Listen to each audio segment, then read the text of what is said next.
നാളത്തേക്കുള്ള ഒരു എക്സ്പെക്ടേഷൻ എങ്ങനെയാണ്? ട്രെയിലറൊക്കെ കണ്ടത്? ട്രെയിലർ കണ്ടായിരുന്നു, വളരെ നല്ലതായിരുന്നു. എന്തായാലും എക്സ്പെക്ടേഷൻ നല്ലൊരു എക്സ്പെക്ടേഷൻ ഉണ്ട്. കാരണം കുറച്ച് നാൾക്ക് ശേഷം ഇറങ്ങുന്നതല്ലേ.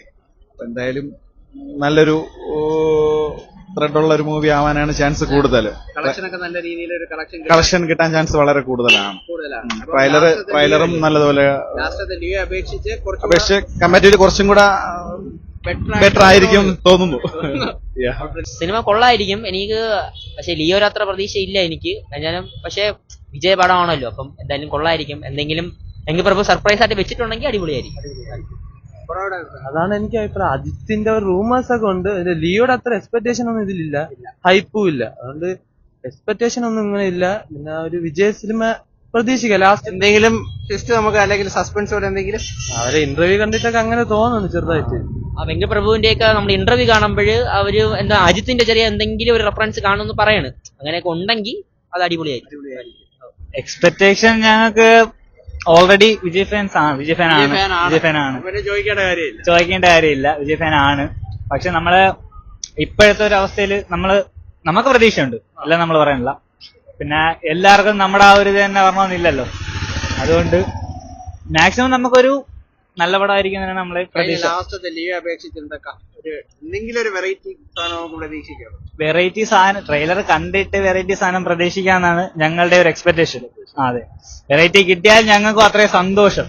അതെ, കാരണം ഫാൻ ഷോ ഞാൻ മിസ് ചെയ്തു. കാരണം ഞാൻ ഇന്ന് ചെന്നൈ പോവേണ്ടതായിരുന്നു. അപ്പൊ എനിക്കൊരു മീറ്റിംഗ് ആയിട്ട് പോവേണ്ടതായിരുന്നു. പക്ഷെ മീറ്റിംഗ് ക്യാൻസൽ ആയി. അതിപ്പോ വൈകിട്ടാണ് ക്യാൻസൽ ആയത്. അപ്പം നാളത്തേക്ക് രാവിലെ വിഷമമുണ്ട്. പിന്നെ ഞങ്ങള് ഷോ നടത്തുന്നതാ, തിയേറ്റർ എടുത്ത് നടത്തുന്നതാണ്. രാവിലെ നോക്കണം. നമുക്ക് പാസ് ഓൾറെഡി ഉണ്ട്. അപ്പം ഫില്ലായില്ല എന്നുണ്ടെങ്കിൽ അതിലൂടെ കയറി 4 മണിക്ക് തന്നെ കാണണം. കാരണം ഇത്രയും കാലം ഇത് മുടക്കിയിട്ടില്ല. മുടങ്ങാതിരിക്കട്ടെ എന്നതാണ് ആ ഒരു പ്രതീക്ഷയാണ്. ഇനിയിപ്പോ എന്തായാലും വിളിച്ച് സംസാരിക്കുമ്പോ അറിയാം രാവിലെ എങ്ങനെയാണ്. എല്ലാ വിജയ സിനിമകൾ ഇറങ്ങുമ്പോഴും നമ്മൾ ഹ്യൂജ് എക്സ്പെക്ടേഷനിലായിരിക്കുമല്ലോ ഫാൻസ്, തീർച്ചയായിട്ടും.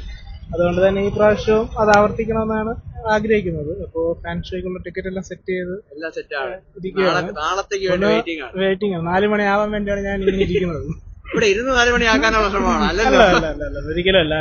പഴയ എന്താ പറയാ, ഹൈപ്പ് ഇല്ല എന്നാണ് പൊതുവെയുള്ള ഒരു അഭിപ്രായം. അപ്പോ അത് അങ്ങനെ ഇരിക്കുന്നത് വളരെ നല്ലൊരു കാര്യമാണ്. കാരണം പടം പ്രേക്ഷകർ പ്രതീക്ഷിക്കുന്ന ഹൈപ്പിനകത്ത് ഉയരുന്നില്ലെങ്കിൽ അത് വേറൊരു വിമർശനമായി മാറും.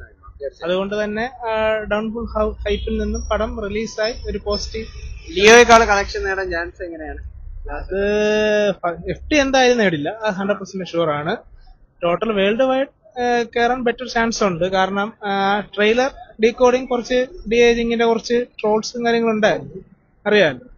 അപ്പോ മെയിൻലി വിജയുടെ സിനിമയാകുമ്പോൾ സ്വാഭാവികമായിട്ടും ട്രോൾസ് ഉണ്ടാവും. അപ്പൊ അതെല്ലാം റിക്കവർ ചെയ്യണമെങ്കിൽ പടം അത്രയ്ക്കും കേറണം. പ്രതീക്ഷകൾ ഒരുപാടാണ്. പുള്ളിയെ സംബന്ധിച്ചിടത്തോളം പുള്ളിയുടെ സെക്കൻഡ് ലാസ്റ്റ് ഫിലിമാണ്. അപ്പൊ അതുകൊണ്ട് തന്നെ മേക്കേഴ്സ് അതനുസരിച്ച് കുറെ മൊമെന്റ്സ് തരുമെന്ന് വിചാരിക്കുന്നു. മാത്രമല്ല ഇപ്പൊ വന്നിരിക്കുന്ന ഇന്റർവ്യൂസിലൊക്കെ തന്നെ അവര് ക്രിയേറ്റ് ചെയ്യുന്ന ഒരു ഹൈപ്പ് ഉണ്ട്. അപ്പൊ കുറെ ക്വസ്റ്റ്യൻസിന് ഇപ്പോഴും അൺആൻസേർഡ് ആണ്. ധോണി, അജിത്ത്, ശിവകാർത്തികേയൻ, തൃഷ, അങ്ങനെ തുടങ്ങി കുറെ ചോദ്യങ്ങളൊക്കെ ഉണ്ട്. അപ്പൊ 4 മണിക്ക് ബുക്ക് ചെയ്തിട്ടുണ്ട്. ഉണ്ട്. എക്സ്പെക്ടേഷൻ ഇല്ല, കാരണം കുറച്ച് വെച്ച് കാണുന്നതായിരിക്കും നല്ലത്. പോയി കണ്ട സിനിമകളൊക്കെ വർക്ക് ആവാത്ത ഇരുന്നിട്ടുള്ളതുകൊണ്ട് എക്സ്പെക്ടേഷൻ ഒന്നുമില്ല. സിനിമ പോയി കാണുന്നു.